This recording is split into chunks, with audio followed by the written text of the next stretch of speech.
युनेस्कोच्या मान्यतेसाठी गडकिल्ल्यांची नावे फडणवीसांनी आता त्यासाठी मोदींचे आभार मानलेले आहेत। फडणवीसांकडून पंतप्रधान मोदी यांच्याकडून आभार मानण्यात आले, कारण आता महाराष्ट्रातील गडकिल्ल्यांची नावे युनेस्कोच्या मान्यतेसाठी गडकिल्ल्यांची नावे ही आता मागवण्यात आली। त्यामुळे फडणवीसांनी मोदींचे आभार मानले।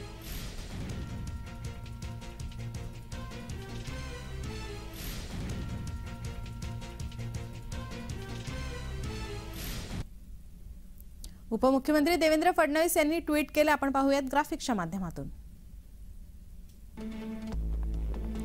महाराष्ट्रासाठी अत्यंत अभिमानाचा क्षण। आराध्य दैवत छत्रपती शिवाजी महाराज यांच्या काळातील गडकिल्ल्यांना जागतिक वारसा यादीत समाविष्ट करण्यासाठीचा प्रस्ताव भारताने युनेस्कोला सादर केला आहे। 2024-25 या वर्षासाठी हा प्रस्ताव सादर करण्यात आला आहे।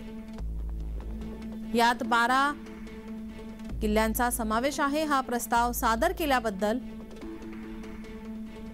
मोदींचे आणि केंद्रीय सांस्कृतिक मंत्रालयाचे अनेकानेक आभार। जय जिजाऊ, जय शिवराय।